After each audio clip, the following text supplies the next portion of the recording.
Sistem Super Devouring. Bab 101 Kompromi. Namun, token di tangan Ye Xuan pasti asli, karena dia juga memilikinya, tetapi bahannya lebih rendah daripada yang ada di tangannya. Sekarang hanya ada dua kemungkinan. Salah satunya adalah Ye Xuan mendapatkan token ini secara tidak sengaja, dan yang lainnya adalah Ye Xuan benar-benar mengenal Ouyang Ming. Tuan Kota Zhang, tolong berikan saya tokennya. Ye Xuan tiba-tiba mengingatkan. Zhang Lai melemparkan kembali token itu, dia tidak tahu harus berbuat apa. Tuan Kota Zhang, saya ingin tahu apakah Anda dapat membebaskan mereka sekarang. Ye Xuan menatap Zhang Lai sambil tersenyum. Tidak. Zhang Lai berteriak tanpa sadar. Ye Xuan mengangguk pelan dan berkata sambil tersenyum, karena Tuan Kota Zhang tidak mempercayainya, maka aku harus pergi ke kota Nanlin untuk mencari Tuan Ouyang. Saat itu, aku yakin Tuan Ouyang akan menyelidiki dengan jelas siapa yang bekerja sama dengan musuh dan mengkhianati negara. Selamat tinggal.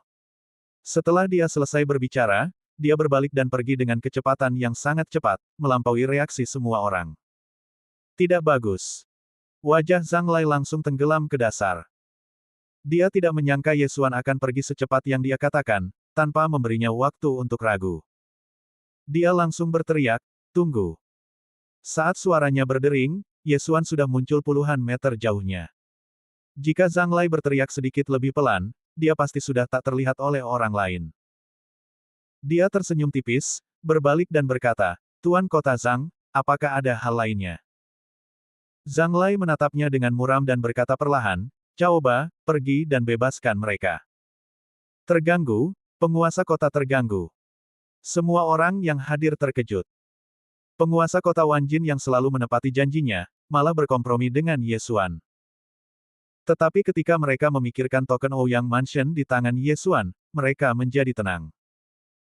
Jika Ye Xuan benar-benar mengenal Inspektur Ouyang Ming, maka Zhang Lai akan berada dalam masalah.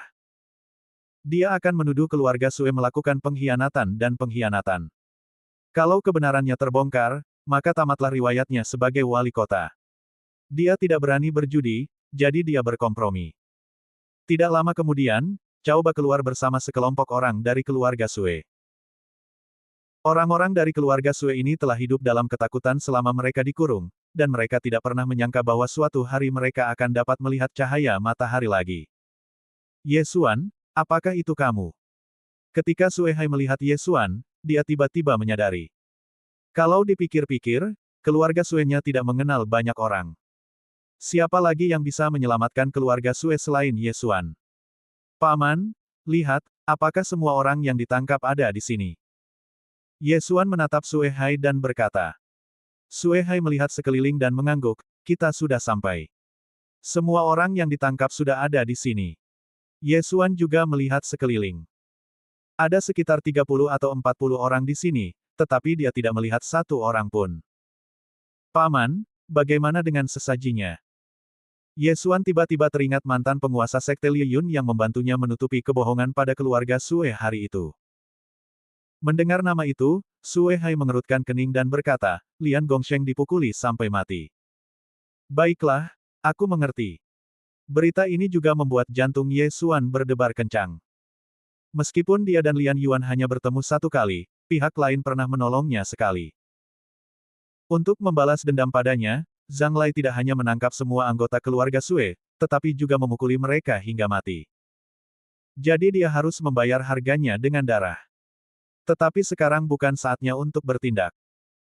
Pada saat ini, Ye Xuan tiba-tiba berbalik dan berkata, Tuan Kota Zhang, Anda menyerbu keluarga Sue.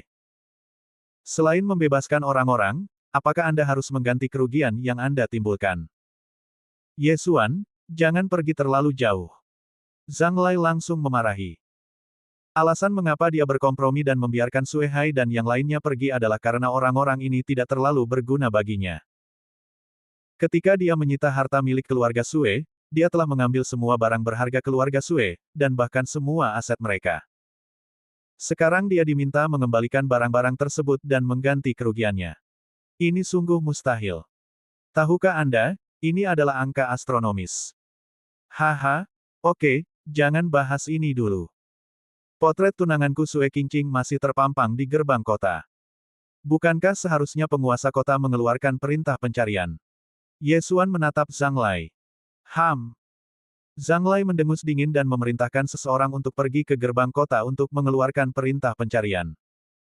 Baiklah, kalau begitu Tuan Kota Zhang, sampai jumpa lain waktu. Setelah Ye Xuan tersenyum menawan pada Zhang Lai, dia buru-buru pergi bersama Sue Hai dan yang lainnya, lalu datang ke penginapan tempat Sue Qingqing bersembunyi. Ayah! Ketika Sue Qingqing melihat Sue Hai, dia bergegas mendekat. Dia tiba-tiba menyadari bahwa Sue Hai telah kehilangan banyak berat badan dan bahkan memiliki lebih banyak rambut putih. Ye Xuan, kali ini semua berkatmu, kalau tidak, kita pasti sudah mati. Sue Hai berkata sambil berlinang air mata. Paman, masalah ini disebabkan olehku. Akulah yang menyakitimu. Tapi kamu tidak bisa tinggal di kota Wanjin lagi. Mengapa kamu tidak pergi ke kota Lianyun terlebih dahulu? Ye Xuan menyarankan. Ya, kami sudah tercabik-cabik oleh Zhang Lai, jadi kami tidak punya pilihan selain pergi. Kota Lianyun adalah tempat yang bagus untuk dituju. Meskipun saya tidak punya uang sekarang, saya, Sue Hai, yakin bahwa saya pasti bisa bangkit kembali. Meskipun Sue Hai merasa sangat menyesal dalam hatinya, semua properti keluarga Sue ditempati oleh Zhang Lai, mereka tidak punya uang, dan kota Lianyun adalah kota kecil. Seberapa mudahkah untuk kembali? Paman, kalau begitu, ayo kita berangkat sekarang. Ye Xuan berkata, dan langsung pergi untuk membeli beberapa kereta, bersiap untuk mengawal Sue Hai dan yang lainnya ke kota Lianyun. Sekarang harta benda keluarga Sue telah dijarah, mereka tidak mampu membayar mas kawin kepada para penyembah itu, jadi semua penyembah itu pergi, dan beberapa bahkan bergabung dengan keluarga Zhang. Sore itu, Ye Xuan memimpin tim keluarga Sue dan bergegas menuju kota Lianyun. Tidak ada penjaga dalam konvoi itu, tetapi dengan adanya Ye Xuan di sana, mereka akan baik-baik saja. Dalam perjalanan menuju kota Lianyun, Ye Xuan tinggal di kereta dengan dalih berlatih, dan memberitahu orang lain agar tidak mengganggunya. Namun pada malam harinya, dia pergi diam-diam saat tidak ada seorang pun yang memperhatikan. Tujuan perjalanannya adalah untuk kembali ke kota Wanjin. Kalau kamu tidak membalas dendam, kamu bukanlah seorang pria sejati. Zhang Lai menyerbu keluarga Sue dan membunuh Lian Gongfeng yang telah membantu Ye Xuan. Oleh karena itu, Ye Xuan kembali kali ini untuk membuat Zhang Lai membayar harganya, harga darah. Tentu saja, sebelum dia pergi, dia telah memberitahu Guan Yulan rencananya secara diam-diam. Selama Yulan ada di sini, konvoi relatif aman. Konvoi itu tidak bergerak cepat. Meskipun butuh waktu setengah hari, Ye Xuan, berkat kebugaran fisiknya, kembali ke kota Wanjin dalam waktu singkat. Sekarang setelah surat perintah pencarian Sue Qingqing dikeluarkan, jumlah penjaga di gerbang kota berkurang dan tidak ada penggeledahan yang dilakukan. Ye Xuan sedikit menyamar dan menyelinap ke kota. Saat ini, hari sudah malam. Keluarga Sue baru saja pergi, dan rumah tuan kota hancur. Orang-orang pasti akan mencurigaiku. Tapi aku tidak peduli. Jadi bagaimana jika mereka mencurigaiku? Di atas atap, Ye Xuan, berpakaian hitam, menatap rumah penguasa kota Wanjin yang remang-remang dan tersenyum aneh. Sistem Super Devouring. Bab 102, Rumah Tuan Kota, hancur. Malam ini ditakdirkan bukan malam yang damai. Tak seorang pun menyadari bahwa bayangan gelap telah menyerbu masuk ke dalam istana Raja Kota. Pada saat ini, di sebuah ruangan di rumah Tuan Kota, ada dua sosok. Yang satu adalah Zhang Lai, penguasa kota Wanjin, dan satunya lagi adalah Cao Ba, yang dipukul jatuh oleh Ye Xuan pada siang hari. Zhang Lai duduk di kursi dengan wajah sangat muram dan alis berkerut, seolah sedang memikirkan sesuatu. Tuan Kota, apakah Anda akan membiarkan mereka pergi begitu saja? Tanya Cao Ba yang berdiri di depan Zhang Lai. Aku tidak menyangka kalau anak itu benar-benar mengenal Inspektur Kekaisaran. Sepertinya aku tidak bisa menyentuh anak itu. Namun, aku tidak menyangka kalau yayasan keluarga Sue begitu kaya, dan harta mereka lebih banyak dariku, penguasa kota. Ini tidak buruk. Selain itu, sekarang keluarga Sue telah meninggalkan kota Wanjin, mulai sekarang, kota Wanjin akan menjadi milikku, Zhang Lai. Selamat, penguasa kota. Cao Ba buru-buru mengepalkan tinjunya. Meskipun dia telah dipukul jatuh oleh Ye Xuan dan menderita beberapa luka, dia juga mendengar bahwa Fan Yue dilumpuhkan oleh Ye Xuan. Dia tidak mampu menyinggung orang yang begitu berani. Kau tahu, ada banyak orang yang ingin membalas dendam pada Fan Yue, selain Sekte Lietian, ada juga keluarga Fan di kota Nanlin. Tepat ketika Zhang Lai dan Cao Ba sedang mendiskusikan bagaimana mengembangkan kota Wanjin di masa depan, tiba-tiba, sesosok tubuh buru-buru berlari masuk dari luar pintu. Laporkan kepada penguasa kota, seseorang sedang menyerbu. Ada lebih dari satu atau dua orang yang mengincar kotaku rumah bangsawan. Kenapa kau juga melapor padaku? Zhang Lai mengerutkan kening dan berkata. Penjaga yang datang melapor menelan ludahnya dan tergagap, Tuan Kota, kali ini seorang master, dan kami telah dibunuh olehnya 8 tim penjaga. Apa? Seru Cao Ba, dia bertanya-tanya apakah dia salah dengar. Setiap tim penjaga di rumah Tuan Kota memiliki 10 orang, dan semuanya setidaknya berada di tingkat ke-6 seni bela diri. 8 tim berarti 80 orang. Sepertinya orang ini setidaknya berada di tingkat ke-8 seni bela diri. Tuan Kota, aku akan segera kembali. Cao Ba pergi dengan wajah muram. Bagaimanapun, mereka yang tewas adalah semua anak buahnya. Zhang Lai tidak peduli. Bagaimanapun, dia adalah satu-satunya orang dalam bisnis sekarang dan pasti akan didambakan oleh banyak orang. Cao Ba adalah orang kepercayaannya, yang telah dia rekrut dengan susah payah. Dia percaya bahwa kemampuan Cao Ba cukup untuk menangkap pencuri itu dan membawanya kepadanya. Tetapi kali ini, dia salah, dan sangat salah. Aneh, Cao Ba telah pergi selama lebih dari 10 menit. Mungkinkah dengan kemampuannya, dia masih tidak bisa berbuat apa-apa terhadap penyerbu itu? Zhang Lai sangat terkejut. Ketika dia hendak keluar dan melihat sendiri, dia terkejut karena menemukan seseorang telah menyergapnya. Kamu berani melancarkan serangan diam-diam padaku. Kau benar-benar melebih-lebihkan kemampuanmu sendiri. Zhang Lai menghindari serangan itu, tetapi saat berikutnya, dia terkejut karena yang dia hindari bukanlah senjata tersembunyi atau busur dan anak panah, tetapi sebuah kepala. Selain itu, dia mengenali kepala ini. Ternyata itu adalah Cao Ba, kepala pengawal istana Tuan Kota. Apa? Zhang Lai panik. Cao Ba berada di tingkat ke-9 seni bela diri, sama seperti dia. Namun, kepala Cao Ba dipenggal, jadi pihak lain pasti memiliki kemampuan untuk membunuhnya. Siapa yang bersikap kurang ajar di istana Tuan Kotaku? Meskipun Zhang Lai sedikit takut, dia adalah penguasa kota dan pejabat kekaisaran Suanyang. Tidak semua orang memiliki keberanian untuk membunuhnya. Tuan Kota Zhang, apa kabar?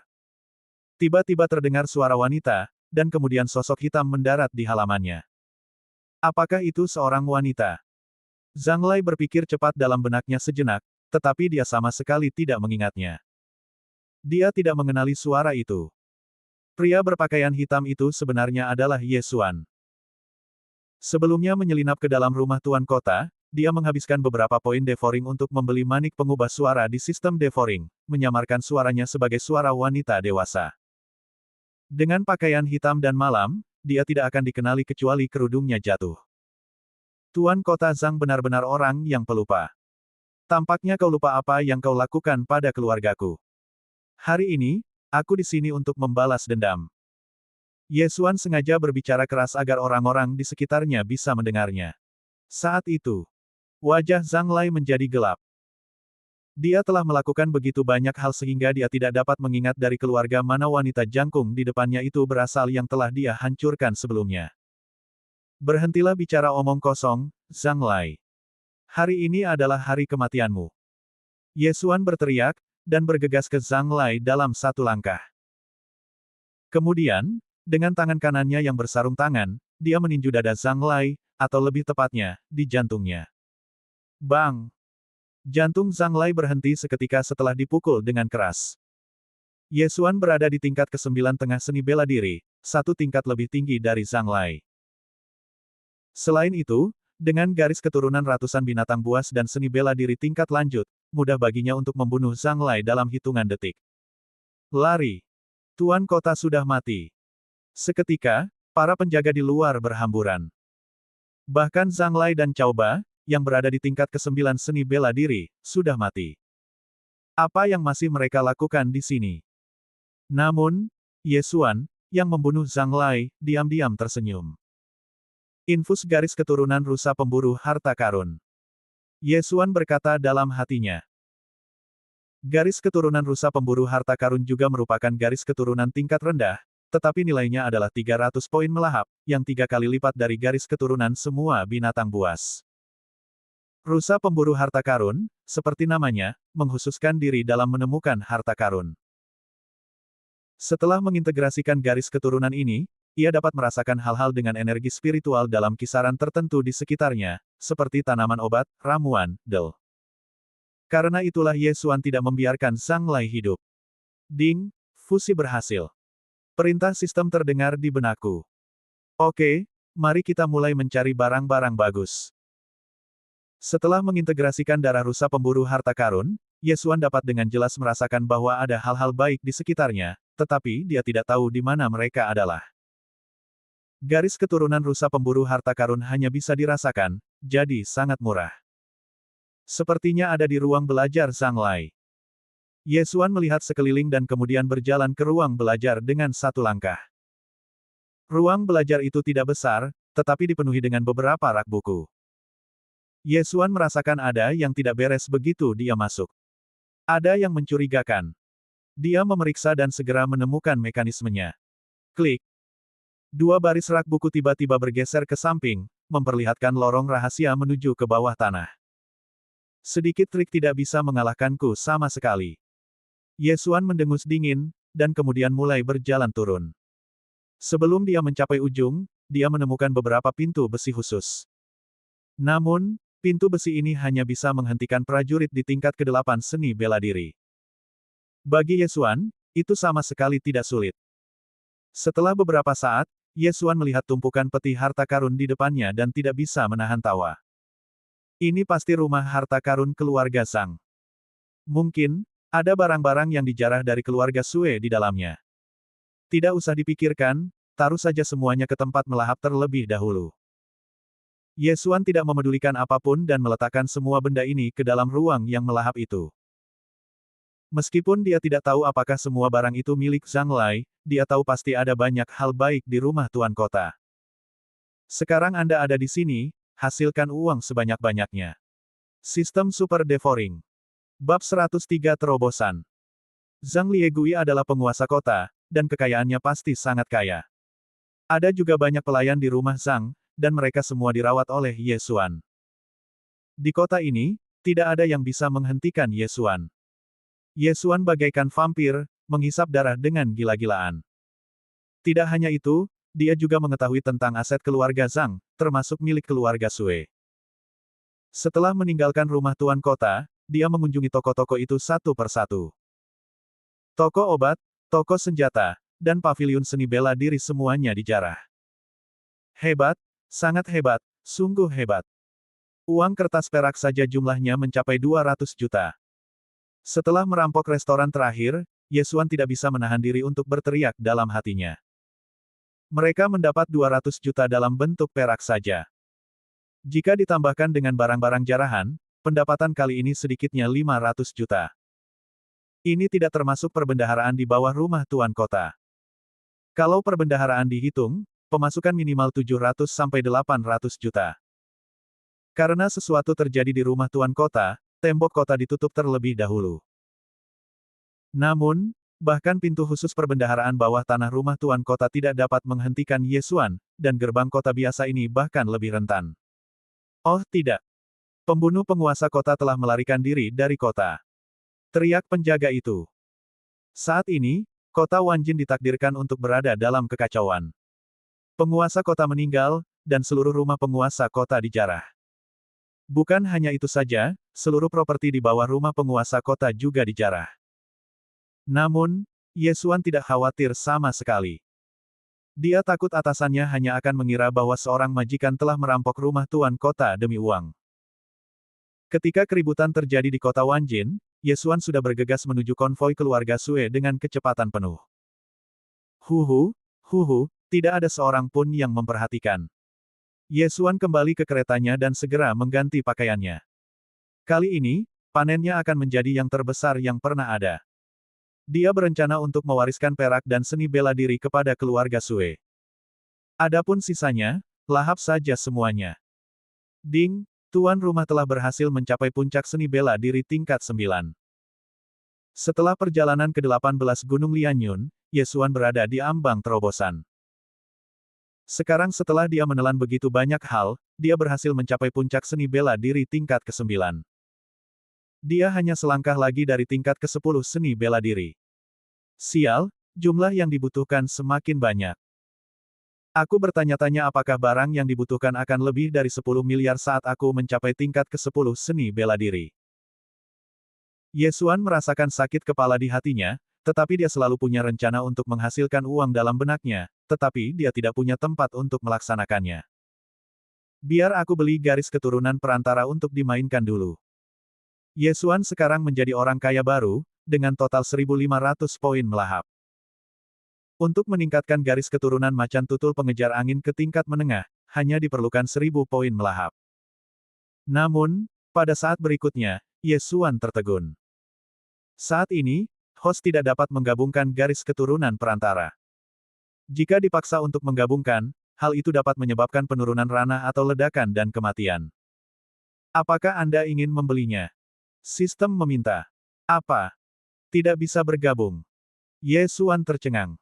Tampaknya wilayah kekuasaannya tidak cukup tinggi. Dalam keputusasaan, ia harus menyerah dan menunggu hingga mencapai tingkat ke-10 seni bela diri. Pada saat ini, langkah kaki tiba-tiba terdengar dari luar kereta, diikuti oleh suara yang jelas, Ye Xuan, apakah kamu di sana? Itu suara Loli, dan jelas itu adalah Sue Qingqing, bukan Guan Yulan. Bukankah gadis ini sudah mengatakan padanya untuk tidak datang mencariku? Ye Xuan memutar matanya. Dia telah dengan jelas mengatakan padanya sebelumnya untuk tidak mengganggu kultivasinya. Untungnya dia kembali lebih awal, kalau tidak, bukankah dia akan ketahuan? Datang. Ye Xuan berkata, dan sesaat kemudian, dia melihat sosok mungil berjalan masuk. Itu adalah Sue Qingqing. Sue Qingqing mengangkat tirai dan masuk ke dalam kereta, tetapi pandangan di dalam kereta sangat redup, dan dia hanya bisa samar-samar melihat di mana Ye Xuan duduk. Apa yang kamu ingin aku lakukan? Ye Xuan bertanya. Kamu tunanganku. Pasti ada yang ingin aku tanyakan padamu, kan? Sue Qingqing berkata dengan sedikit ketidakpuasan. Baiklah, tentu saja. Ye Xuan tersenyum. Dia melakukan banyak hal sebelumnya hanya untuk mencegah orang menyadari bahwa dia keluar. Sekarang dia telah kembali, tentu saja tidak ada yang perlu dikhawatirkan. Terima kasih padamu kali ini. Kalau tidak, penguasa kota akan memenggal kepala semua orang di keluargaku dalam beberapa hari. Sue Qingqing berterima kasih. Kamu baru saja mengatakan bahwa aku tunanganmu. Kalau bukan aku yang membantumu, siapa lagi? Kata Ye Xuan. Baiklah, kalau begitu aku tidak akan berpura-pura. Sue Qingqing tersenyum penuh pengertian dan melanjutkan, apakah saudari itu kakak perempuanmu? Ye Xuan mengangguk dan berkata, iya. Dia tahu bahwa Sue Qingqing pasti berbicara tentang Guan Yulan, tetapi tidak masalah apakah Guan Yulan adalah adik perempuannya atau kakak perempuannya. Dari segi usia, Guan Yulan lebih tua darinya, tetapi dari segi kekuatan, dia jauh lebih kuat dari Guan Yulan. Baru beberapa saat aku masuk Sekte Liu Yun dan sudah bertemu dengan seorang kakak perempuan yang cantik. Bukankah sudah kubilang jangan menarik perhatian? Sue Qingqing mengerutkan kening, tampak tidak puas. Aku tidak melakukannya. Ye Xuan memutar matanya. Dia tidak ingin terlibat, tapi Guan Yulan melemparkan dirinya padanya, apa yang dapat dia lakukan? Namun, pada saat berikutnya, dia juga tertegun. Aku akan memaafkanmu kali ini, tapi tidak boleh ada kali berikutnya. Sue Qingqing tiba-tiba berkata seolah berkompromi. Sial, apakah ini izin diam-diam? Ye Xuan merasa tidak berdaya. Pada saat ini, tirai kereta ditarik terbuka lagi, dan kemudian sosok putih masuk. Itu adalah Guan Yulan. Ketika Guan Yulan melihat Sue Qingqing memasuki kereta, dia tahu bahwa Ye Xuan telah kembali. Dia menatap Ye Xuan dengan saksama dan baru menghela napas lega setelah memastikan bahwa dia tidak terluka. Namun, Yang membuat Ye Xuan semakin tidak berdaya adalah ketika kedua gadis itu benar-benar mulai mengobrol, dan mereka menjadi semakin bersemangat saat berbicara, dan sama sekali mengabaikan Ye Xuan. Anak serigala perak bulan melolong berbisik berbaring diam di samping Ye Xuan, juga memperlihatkan ekspresi tak berdaya. Titik. Karena mereka bepergian dengan kereta kuda, konvoi keluarga Sue tidak bergerak terlalu cepat. Butuh waktu sekitar seminggu bagi mereka untuk mencapai kota Lianyun. Pada saat itu, Ye Xuan membawa mereka ke keluarga Ye dan menghubungi keluarga Lin untuk mengadakan pertemuan. Meskipun kota Lianyun hanya kota kecil, 3 keluarga besar yakin bahwa mereka dapat mengembangkannya menjadi kota besar. Selama kemakmurannya mencapai tingkat tertentu, ia dapat ditingkatkan menjadi kota besar, dan kemudian seorang penguasa kota dapat ditunjuk. Ye Xuan juga mengembalikan 200 juta tael uang perak yang dijarahnya kepada keluarga Sue. Meskipun harta keluarga Sue telah hilang, Sue Hai adalah seorang pengusaha dan dia mengenal banyak orang. Asal dia punya dana, tidak akan sulit baginya untuk kembali. Ye Xuan tidak menggunakan keterampilan bela diri dari Sekte Lieyun. Bagaimanapun, dia masih memiliki integritas moral. Adapun seni bela diri yang diperolehnya, ia mengeluarkan semuanya, mencetak beberapa salinan, dan kemudian membagikannya kepada 3 keluarga besar. Tahun baru semakin dekat, dan Ye Xuan tidak terburu-buru untuk kembali ke Sekte Lieyun. Guan Yulan tidak ada kegiatan apapun, jadi dia setuju untuk tinggal di keluarga Ye selama tahun baru. Perayaan tahun baru di dunia ini sebenarnya tidak jauh berbeda dengan yang ada di bumi, yakni seluruh keluarga berkumpul untuk makan bersama. Sistem Super Devouring. Bab 104, Tamu yang Tidak Baik. Hal yang sama terjadi pada keluarga besar seperti keluarga Ye, kecuali jumlah orangnya jauh lebih banyak. Mereka menyelenggarakan pesta di tempat latihan bela diri, dan semua orang, baik yang bermarga Ye atau tidak, merayakannya bersama. Namun, pada hari perayaan ini, sesuatu yang besar tiba-tiba terjadi dalam keluarga Ye. Tiba-tiba seorang pria menerobos masuk ke rumah keluarga Ye, membunuh beberapa pengawal keluarga Ye, dan kemudian meninggal secara tiba-tiba. Mendengar ini, Ye Zhang buru-buru membawa orang itu, tetapi ketika dia melihat orang yang sudah meninggal itu dengan jelas, wajahnya menjadi pucat. Dia bergegas kembali ke tempat latihan dan memanggil Ye Xuan. Ye Xuan tidak tahu tentang ini, tetapi setelah melihat orang yang sudah meninggal, dia sangat terkejut. Karena orang ini benar-benar mengenakan pakaian Sekte Liyun, dan itu adalah pakaian seorang tetua. Siapa ini? Ye Xuan membalikkan tubuh tetua itu dengan sedikit terkejut, lalu berseru, "Tetua Lu." Pria yang tiba-tiba masuk ke keluarga Ye dan mulai membunuh orang sebenarnya adalah kakek Lu Buping, Tetua Lu Cilu. Tiba-tiba, Ye Xuan mengerti keseluruhan ceritanya. Kami pergi ke Danau Air Hitam bersama-sama hari itu, dan kami mungkin terlihat oleh beberapa bandit. Lu Ci mengetahui hal ini, tetapi aku berbohong sebelumnya, jadi dia mengira kematian Lu Buping ada hubungannya denganku, jadi dia datang ke sini untuk membalas dendam. Tetapi bagaimana dia bisa mati? Ye Xuan mulai mencari tahu penyebab kematiannya. Ketika dia membalikkan pakaian tetua Lu, dia terkejut saat mendapati seluruh dada kiri tetua Lu telah roboh. Dia terbunuh karena pukulan.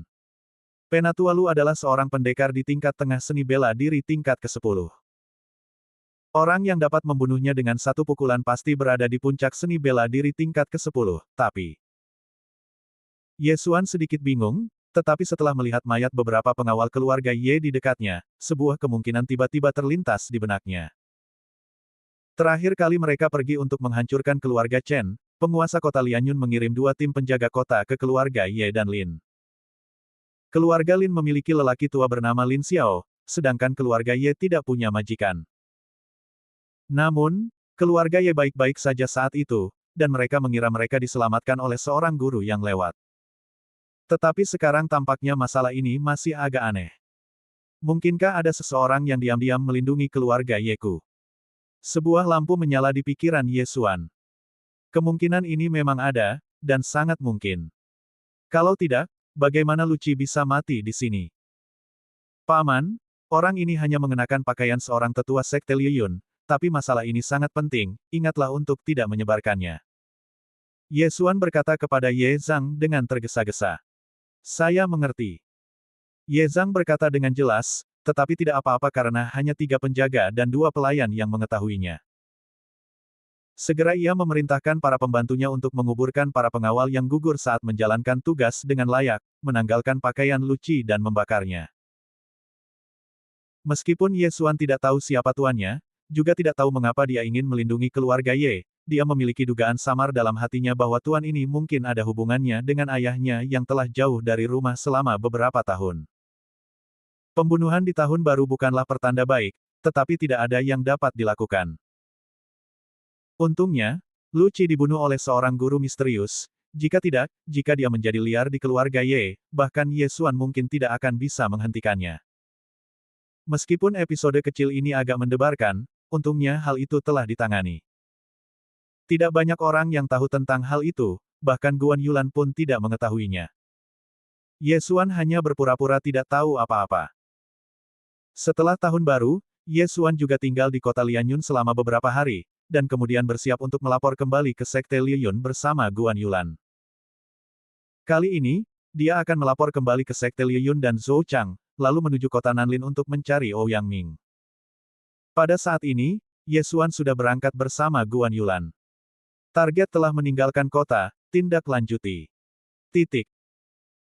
Meskipun King Yu tumbuh sangat cepat, dalam waktu kurang dari sebulan, ia tumbuh seukuran anjing kuning besar dan kekuatannya dianggap sebagai monster tingkat ketiga, tetapi tubuhnya tidak cukup besar untuk ditunggangi Guan Yulan. Oleh karena itu, Ye Xuan dan Guan Yulan masih harus menunggang kuda kembali ke Sekte Liyun. Tetapi, yang tidak mereka ketahui ialah ada tim yang mengikuti mereka dari dekat. Tim ini sangat berhati-hati, bahkan Ye Xuan tidak menyadarinya. Namun, ketika Ye Xuan tiba di pegunungan 18 Lianyun, dia akhirnya menemukan tim ini, tetapi pihak lain telah membunuh mereka. Ye Xuan, yang baru saja memasuki gunung 18 Lianyun, merasa ada yang tidak beres. Dia berbalik dan melihat sebuah tim berlari ke arahnya. Ada 6 orang dalam tim ini, tetapi mereka sangat cepat dan semuanya setidaknya prajurit tingkat 9. Ini datang dengan niat jahat. Ye Xuan langsung bereaksi dan langsung melompat dari kudanya, tampak waspada. Dia tidak bisa 100% yakin bahwa ke-6 orang ini datang untuknya, jadi dia tidak bisa menyerang terlebih dahulu. Guan Yulan juga memperhatikan ini dan mendarat dengan ringan di tanah. Tidak hanya itu, bahkan Whisper mengeluarkan geraman pelan, jelas-jelas merasakan permusuhan. Ke-6 pria itu datang dengan cepat dan akhirnya berhenti lebih dari 20 meter di depan Ye Xuan. Pemimpinnya adalah seorang pria parubaya. Dia menatap Ye Xuan dan tersenyum dingin. Hai teman-teman, ada yang bisa saya bantu? Ye Xuan memandang ke-6 orang itu dan bertanya dengan rasa ingin tahu. Kau tahu kami datang ke sini untukmu, tapi kau masih berani berhenti. Pria parubaya itu menatap Ye Xuan dan berkata. Mengapa tidak? Ye Xuan menyipitkan matanya. Kalau begitu, jangan buang-buang waktu lagi. Kami berenam sudah mengikutimu dari kota Lianyun dengan tujuan membunuhmu. Pria parubaya itu menyatakan tujuannya. Sungguh. Mendengar ini, hati Ye Xuan bergetar. Ke-6 orang ini memang datang dengan niat jahat. Dia sudah bersiap untuk bertarung, tetapi dia masih bertanya dengan rasa ingin tahu, siapa kamu? Kau telah melumpuhkan tuan mudaku. Saat suara pria parubaya itu jatuh, Ye Xuan langsung bereaksi. Ternyata mereka datang ke sini untuk membalaskan dendam Fan Yue. Ternyata dia dari Sekte Lietian. Ye Xuan mendengus. Tidak, kami dari kota Nanlin, keluarga Fan. Pria parubaya itu menggelengkan kepalanya. Jawaban ini juga membuat Ye Xuan tercengang. Orang-orang ini sebenarnya berasal dari kota Nanlin. Jadi itu keluarga Fan Yue. Wajah Ye Xuan menjadi gelap, karena keluarga Fan ini sebenarnya berasal dari kota Nanlin. Kota Nanlin merupakan ibu kota Kabupaten Nanlin dan tempat tinggal Pangeran Kabupaten Nanlin. Kota ini lebih makmur daripada kota-kota besar biasa, dan keluarga-keluarga di sana tidak sebanding dengan keluarga Ye dan keluarga-keluarga lainnya. Baiklah, nak. Sekarang setelah kau tahu siapa aku, sekarang saatnya kau pergi juga. Setelah pria parubaya itu selesai berbicara, dia melirik dan melanjutkan, bertindak sesuai rencana. Alasan mereka memilih mengambil tindakan di sini adalah karena pembunuhan dan perampokan sering terjadi di sini. Setelah membunuhnya, mereka hanya perlu membuang tubuh Ye Xuan ke alam liar untuk diberikan kepada para monster. Dengan cara itu, tak seorang pun akan menemukan bukti, dan tidak perlu khawatir ketahuan oleh Sekte Liyun.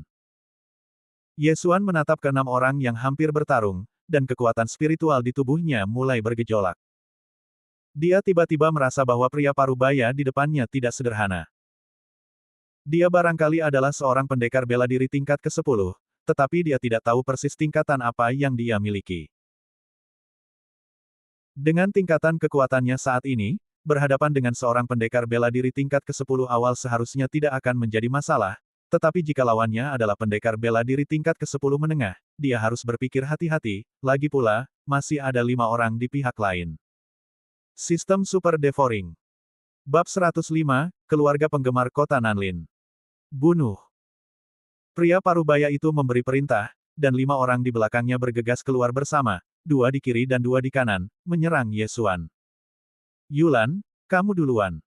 Ye Xuan berkata tergesa-gesa. Guan Yulan sebenarnya sangat berkonflik.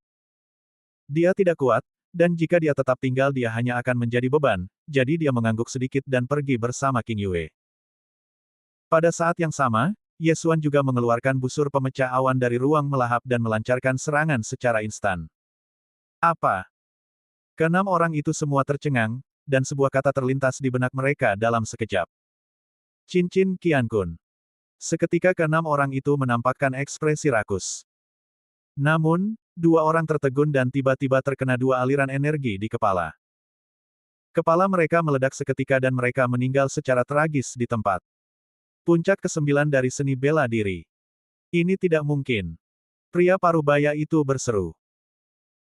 Saat Ye Xuan mengalahkan Fan Yue, dia hanya berada di tingkat awal ke-9 seni bela diri. Jadi keluarga Fan langsung mengirim 5 master yang juga berada di tingkat awal ke-9 seni bela diri untuk membunuh Ye Xuan. Namun, untuk berjaga-jaga, petinggi keluarga Fan mengirim seorang pendekar lagi yang sudah berada di tingkat ke-10 ilmu bela diri, yaitu pria parubaya ini. Namun, mereka tidak menyangka bahwa tingkatan Ye Xuan tiba-tiba melonjak 2 tingkat. Jika 5 orang aslinya, mereka mungkin tidak akan bisa berbuat apa-apa pada Ye Xuan. Untungnya, 1 orang tambahan di tingkat ke-10 seni bela diri telah dikirim. Sungguh bakat yang luar biasa. Kami tidak bisa menahanmu di sini. Pria parubaya itu berteriak, kamu pergi dan tangkap gadis itu, aku akan berurusan dengan orang ini. Dia mencibir dalam hatinya. Ye Xuan memegang cincin Qiankun di tangannya. Selama dia membunuh Ye Xuan, cincin Qiankun akan menjadi miliknya, dan dia tidak perlu tinggal di rumah Fan lagi. Namun, 3 pendekar yang tersisa yang berada di awal tingkat ke-9 ilmu bela diri tetap tidak tergerak dan langsung menyerbu ke arah Ye Xuan. Mereka tidak dapat menahan godaan cincin Qiankun. Namun, menghadapi perilaku ketiga orang itu yang jauh di luar kemampuan mereka, Ye Xuan tidak menunjukkan belas kasihan. Engah! Engah! Engah! Puluhan anak panah beterbangan dan langsung menembus dahi 3 orang. Ketiga orang ini tewas seketika, sama seperti 2 orang tadi. Ye Xuan sekarang berada di puncak seni bela diri tingkat ke-9 dan sudah dapat mengeluarkan senjata spiritual busur elang emas secara maksimal. Hanya seniman bela diri pada tingkat ke-10 yang mampu menghindari serangannya. Kelima orang itu hanya berada pada tingkat ke-9 seni bela diri dan ditembak mati sebelum mereka sempat bereaksi. Brengsek. Pria parubaya itu mendengus dalam hatinya. Dia sebenarnya ingin merebut cincin Qiankun miliknya. Dia benar-benar tidak tahu bagaimana hidup atau mati. Namun, kelima orang ini juga memberinya waktu. Pada saat ini, dia sudah bergegas ke sisi Ye Xuan dan meninjunya. Setelah menyingkirkan 5 ikan kecil, Ye Xuan langsung meletakkan busur elang emas ke dalam ruang yang melahap dan kemudian melawan. Ledakan. Energi yang dihasilkan oleh benturan kekuatan spiritual menyebar seperti gelombang. Kedua pria itu bertukar pukulan, tetapi tidak ada yang menang. Bagaimana ini mungkin? Kata mereka berdua dengan kaget. Ye Xuan memperkirakan bahwa kekuatan serangan pukulannya jauh lebih kuat daripada seorang prajurit di tingkat ke-10 awal seni bela diri, tetapi lawannya mampu menandinginya secara setara. Orang ini memiliki fisik yang sangat kuat, dia pasti telah melatih tubuhnya. Ye Xuan bereaksi dan menyadari bahwa dia menggunakan seni bela diri tingkat 9, dan pihak lain juga menggunakan seni bela diri tingkat 9. Dalam hal kekuatan spiritual, dia satu tingkat lebih rendah, tetapi titik terkuatnya adalah fisiknya. Fakta bahwa pihak lain mampu menutupi kekurangannya sudah cukup membuktikan bahwa ia telah melatih tubuhnya. Pria parubaya itu juga sangat terkejut, tetapi dia tidak terlalu memikirkannya. Pada saat ini, yang ada dalam benaknya hanyalah satu, yaitu membunuh Ye Xuan, merebut cincin Qiankun, lalu meninggalkan Kabupaten Nanlin. Tetapi bagaimanapun juga, dia juga seorang pejuang fisik, jadi ketika dia melihat seseorang yang dapat dibandingkan dengannya, dia secara alami ingin bertarung dengan baik. Ledakan! Ledakan! Ledakan! Badai pasir langsung melanda area ini, disertai suara gemuruh keras yang terus berlanjut. Dalam 10 detik ini, Ye Xuan dan pria parubaya itu bertukar tidak kurang dari 100 pukulan. Tanah retak akibat pukulan mereka, seolah-olah baru saja ditabrak meteorit. Anak ini benar-benar sulit dihadapi, tapi... Pria parubaya itu juga menyadari betapa kuatnya Ye Xuan, tetapi matanya bersinar, dan melalui tubuh Ye Xuan, dia melihat Guan Yulan yang sedang menonton tidak jauh darinya. Tangkap dia dan ancam anak ini. Pria parubaya itu segera menyusun rencana dalam benaknya. Ye Xuan menatap pria parubaya itu yang menjauh, dan juga sedikit terkejut, tetapi ketika dia mengikuti tatapan pria parubaya itu, dia benar-benar menemukan Guan Yulan. Oh tidak, dia ingin menggunakan Yulan untuk mengancamku. Ye Xuan langsung mengerti maksud pihak lain. Pada saat ini, pria parubaya itu mulai berlari ke arah Guan Yulan. Apa kamu bercanda? Kalau soal kecepatan, aku tidak pernah takut pada siapapun. Ye Xuan melesat dengan kecepatan penuh, dalam sekejap berhasil menyusul pria parubaya itu, dan meninjunya dari belakang. Sangat cepat. Jantung lelaki parubaya itu bergetar. Dia tahu bahwa fisik Ye Xuan sungguh menakjubkan, tetapi dia sebenarnya telah mencapai level ini. Sebelum dia bisa menyelesaikan kata-katanya dalam benaknya, dia terkena pukulan Ye Xuan.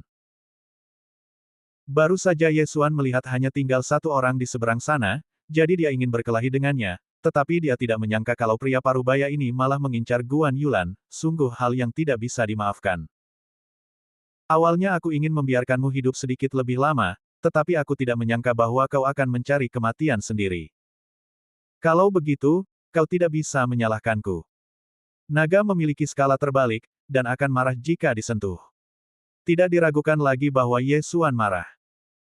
Setelah pria parubaya itu menerima pukulan Ye Xuan, dia langsung mengalami posisi yang tidak menguntungkan. Tinju kuat milik pria itu mendarat padanya dengan keras, membuatnya menjerit kesakitan. Aku akan menghabisimu dengan jurus ini, telapak tangan pemecah hati.